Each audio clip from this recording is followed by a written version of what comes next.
Bonjour à toutes et à tous et bienvenue dans cette nouvelle vidéo. Aujourd'hui c'est la playlist numéro 1 après le pilote. Je vous donne rendez-vous du coup dans cette nouvelle playlist. Donc je vous le rappelle, c'est un format un peu chill, assez long, environ 20 minutes, 15, 20, 30 minutes éventuellement, pour vous parler de mes coups de cœur du moment, de mes news, des news que j'ai retenues ces derniers temps, mais aussi mes recommandations hors cinéma et séries télé. Donc c'est une émission série ciné, mais aussi autre.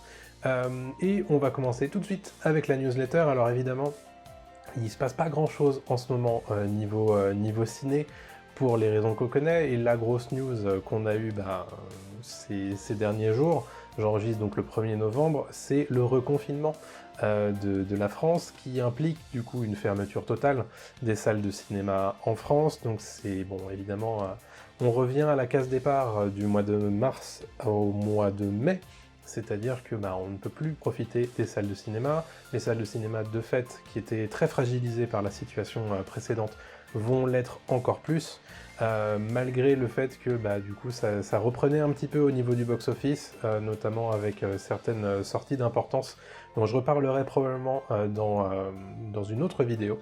Mais donc voilà. On sait en tout cas, d'après les informations que j'ai à l'heure où j'enregistre cette vidéo, que le confinement, ce nouveau confinement, aura lieu jusqu'au 1er décembre minimum. Il est possible, et il n'est pas en tout cas envisageable, enfin, il n'est pas inenvisageable que ce confinement soit prolongé. On ne sait pas encore de combien de temps, mais voilà, pour l'instant, ce qu'on sait, c'est que jusqu'au 1er décembre, nous sommes fortement encouragés à rester chez nous, et donc on ne pourra pas profiter de nos salles de cinéma, malheureusement. Voilà, en attendant, évidemment, respectez le couvre-feu, pas le couvre-feu, le confinement, le plus possible. Si vous avez l'occasion de rester chez vous, si vous avez un job qui vous le permet, faites-le, et puis respectez un maximum les consignes, prenez soin de vous et de vos proches en tout cas. Voilà, donc ça c'est pour le reconfinement.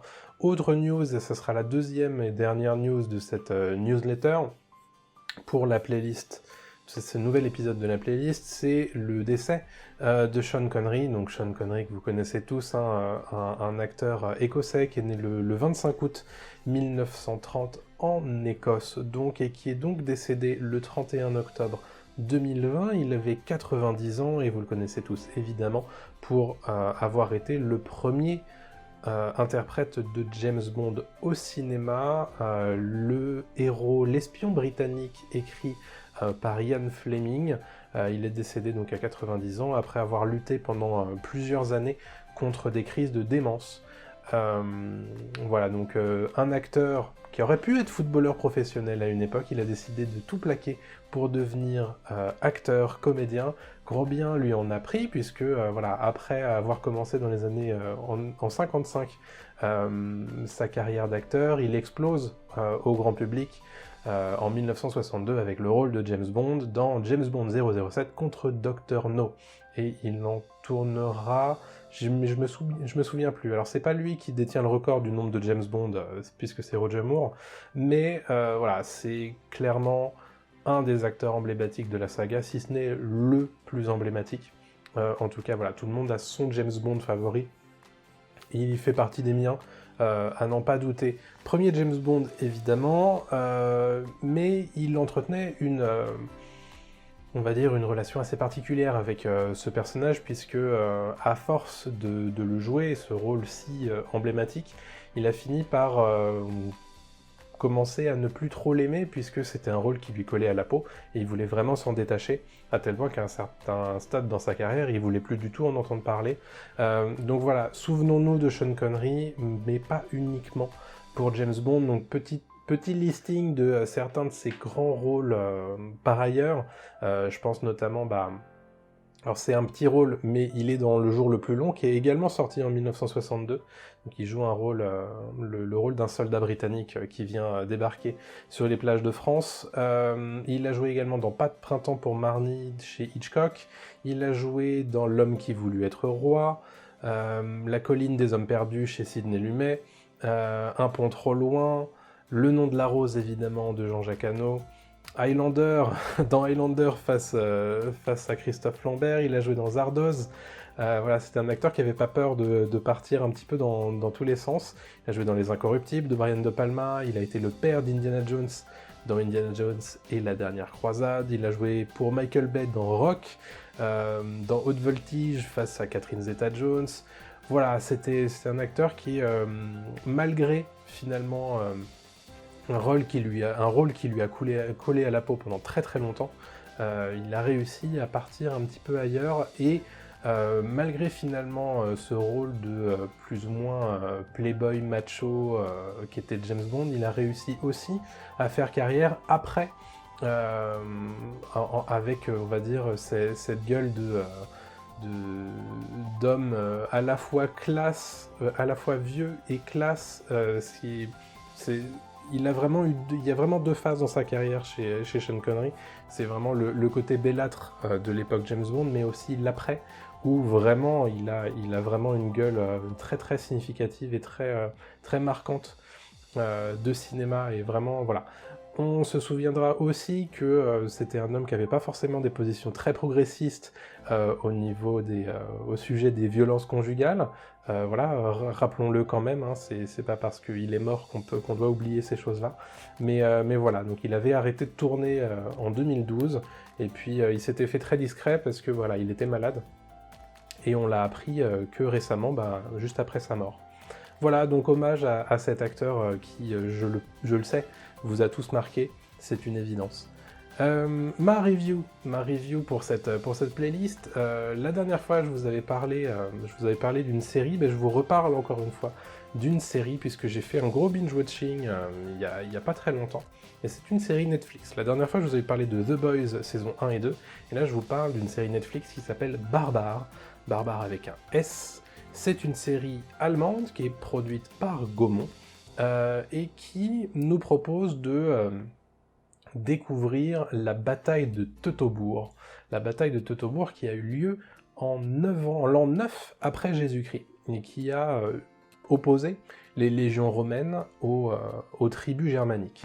Ce qui est intéressant, c'est que c'est une série en 6 épisodes entre 40 et 50 minutes, et qui nous propose le point de vue tout particulier des tribus germaniques, et notamment d'une qui est évidemment sous le joug de l'oppresseur romain, et donc l'Empire romain évidemment qui étend son influence un petit peu partout en Europe, et notamment en Germanie, et évidemment c'est le coup de trop, et il va s'en suivre une espèce un certain nombre de péripéties et on va dire, de grands moments qui vont mener à cette bataille. Donc voilà, si vous aimez le genre film historique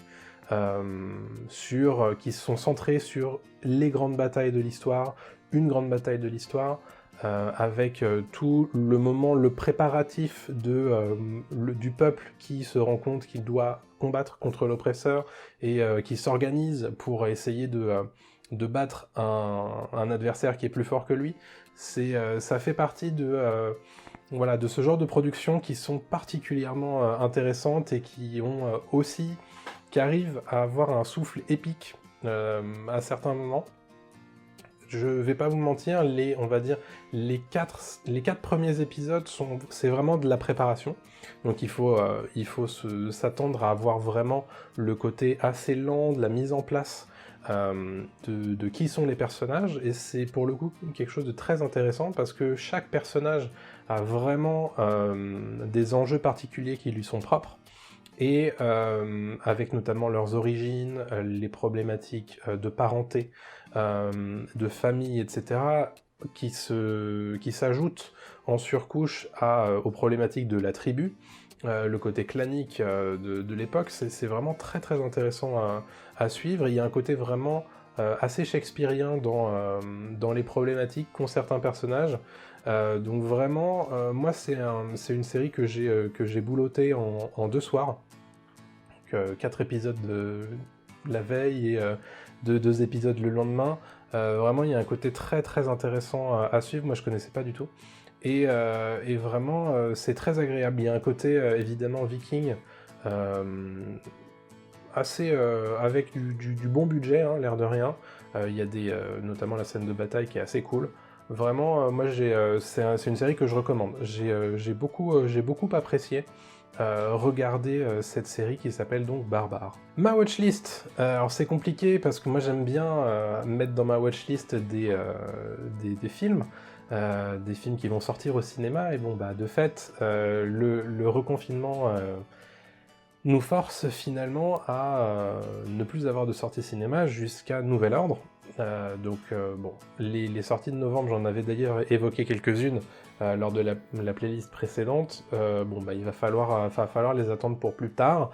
Donc ce que je me suis dit que j'allais faire sur cette watchlist, c'est que j'allais vous parler de mes séries en rattrapage, que je compte rattraper dans les prochaines semaines. C'est soit des séries qui sont déjà... La plupart sont des séries qui sont déjà sorties, mais il y en a une qui est une nouveauté par rapport à la date où j'enregistre. C'est une série Netflix qui s'appelle Blood of Zeus, donc le sang de Zeus, qui est une série d'animation qui, comme son nom l'indique, se déroule sur la trame de fond de la mythologie grecque. Donc moi ça m'intéresse. Je suis pas toujours très fan de ce que fait Netflix en série originale animée, mais je vais lui laisser une chance à cette petite série mythologique. Ça m'intéresse en tout cas. Autre série d'animation, et là pour le coup, ça n'est pas sur Netflix mais sur Disney+, c'est DuckTales, la bande à Picsou nouvelle génération. J'en avais regardé quelques épisodes à l'époque où c'était revenu, et j'ai pas poursuivi, donc je pense que ça sera l'occasion du coup, ce nouveau confinement, même si je bosse en télétravail par ailleurs, mais ça me permettra d'avoir un petit souffle, on va dire léger, dans cette période assez un peu compliquée. Série française, parce que j'en parle pas souvent, mais voilà, 10% qui s'est terminé, normalement à l'heure où je publie cette vidéo. Je m'étais arrêté à la fin de la saison 2, donc il faut que je rattrape la saison 3 et la saison 4, ce qui doit me faire 12 épisodes, un truc comme ça. Et j'aime beaucoup 10%, donc je m'étais pas arrêté par... on va dire, par flemme ou quoi, c'est juste que, forcément, il y a des moments où on est un peu plus libre que d'autres, et donc voilà, 10% saison 3 et 4, c'est clairement sur mon radar. Et enfin, une série, j'en parlais justement avec Barbare, Viking. Viking, c'est une série que je regardais un petit peu en dilettante depuis un certain temps. Je crois que la série se termine ou s'est terminée avec la saison 6, et il faut que je rattrape du coup mon retard. Je crois que je suis au milieu de saison 4, et il faut que je regarde donc la saison 4, la saison 5 et la saison 6. Après, il n'est pas dit que je m'arrête pas une nouvelle fois, parce que si ça se trouve, ça va me saouler. Mais bref, c'est sur mon radar. Voilà, pour toutes ces séries, en tout cas, ça fait beaucoup, l'air de rien, mais j'espère, en tout cas, pouvoir profiter, entre guillemets, du reconfinement pour avancer sur ces choses-là, et mettre un terme, vous savez, à ces petites notifications de TV Showtime, l'application qui me permet de garder un œil sur mon calendrier et sur ma watchlist, justement, d'arrêter d'avoir ce petit Viking qui est coincé à la saison 4, ça serait déjà pas mal. Il y a un petit côté plaisant, vous savez, à dire, bon ça y est, ça j'ai vu, puis ça j'ai vu aussi, puis ça j'ai vu. De temps en temps, l'application te dit ah bah voilà, t'as eu un badge parce que t'as regardé tant d'épisodes à la suite, bravo. Donc ouais, ça me fait plaisir.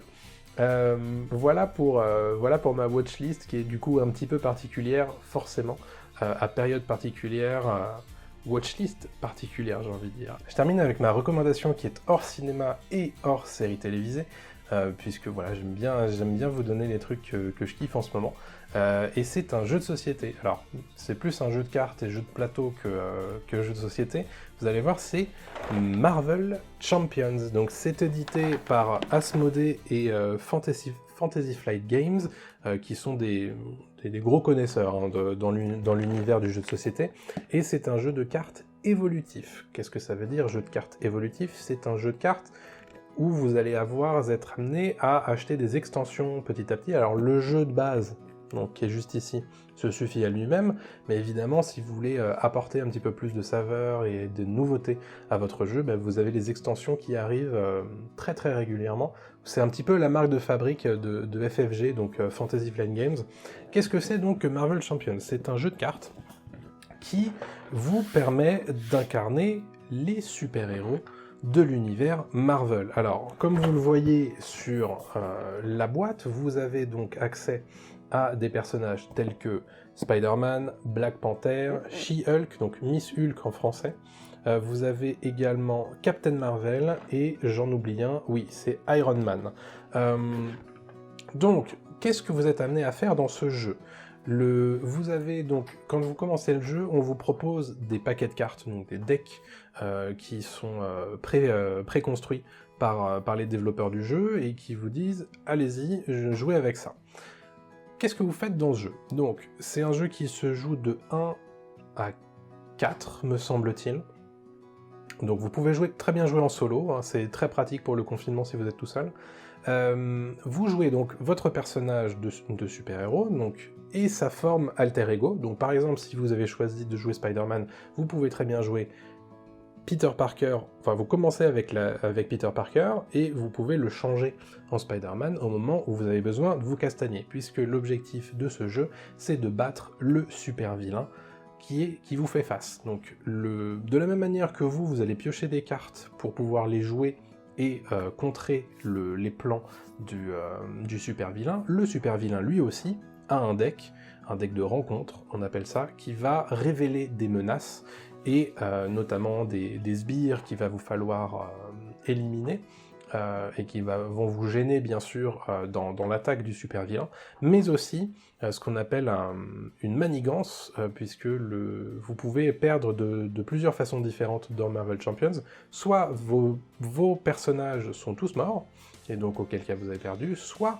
la manigance, donc le plan machiavélique du super-vilain, a été mené à son terme, et là encore une fois vous avez perdu. Donc il y a plusieurs choses qu'il faut mener de front. C'est faire en sorte que la menace, donc la manigance, ne monte pas soit suffisamment basse pour que vous puissiez continuer à jouer, mais en même temps il faut aussi envoyer des coups dans la tronche du super-vilain pour finir par le défaire. Donc très intéressant, parce que ça se joue très très bien en solo. Moi, la plupart des parties que j'ai faites, je les ai faites tout seul, mais ça se joue très bien également à plusieurs, puisque là vous pouvez bénéficier des synergies entre personnages, ou par exemple, si vous avez un Spider-Man et une Captain Marvel qui jouent en même temps, Captain Marvel elle va filer les coups très fort, et Spider-Man lui peut, on va dire, défendre contre les coups du super-vilain. Donc parfait. Il y a une dimension deck building, donc la création de son deck qui est très très intéressante. Il y a beaucoup de cartes à l'intérieur du jeu de base, mais évidemment il y en a beaucoup qui sont ajoutées avec les cartes d'extension. Moi j'ai que le jeu de base, parce qu'il y a un gros problème de réassort des extensions. L'éditeur français n'a pas cru trop en le succès de Marvel Champions, et bon il se trouve que quasiment tout est en rupture de stock très régulièrement, c'est à cause de ça. Donc moi j'ai pas les extensions, mais je vous garantis que c'est des heures de jeu déjà, hein, le jeu de base. Donc vraiment un jeu qui est très intéressant et qui vous fait ressentir la montée en puissance de votre héros. Et ça c'est quelque chose que j'ai beaucoup apprécié, ainsi que le côté changement entre la forme d'alter ego et la forme de super-héros, parce que vous allez être amené, par exemple pour vous soigner, à repasser en forme d'alter ego, donc redevenir Peter Parker si vous jouez Spider-Man, et ça, il y a un côté très intéressant, parce que le super-vilain, lui, ne s'arrête pas de manigancer ou d'attaquer vos coéquipiers quand vous êtes en forme d'alter ego. Donc il y a vraiment une variété de jeux, et une variété aussi de façon de jouer, suivant les cartes que vous choisissez de mettre dans votre deck, puisque vous avez un certain nombre d'aspects selon les cartes. Donc vous pouvez par exemple créer un deck de, je sais pas moi, avec Spider-Man qui joue défensif, ou Spider-Man qui joue plutôt attaque, ou qui joue plutôt profusion d'alliés autour de lui, donc vraiment, vraiment très intéressant à jouer, un jeu qui est profond et relativement accessible si on prend le temps de déchiffrer les règles. Il faut vraiment prendre le temps de bien intégrer tout ça, et ensuite ça coule de source. Donc le temps d'adaptation est un peu long, mais vraiment très agréable à jouer. Voilà, c'était ma reco pour cette playlist numéro 1, la première playlist officielle après le pilote de la dernière fois, donc j'espère que ça vous a plu. En tout cas, moi ça me fait plaisir de vous retrouver dans ces vidéos. N'hésitez pas, si ça vous a plu, à laisser un petit commentaire, un pouce bleu, à vous abonner si ce n'est pas encore fait, et puis si vous êtes abonné et que vous n'avez pas encore activé la cloche des notifications, faites-le pour ne pas rater les prochaines vidéos. Quant à moi, je vous donne rendez-vous, j'espère, très bientôt pour d'autres vidéos. Salut à tous et portez-vous bien.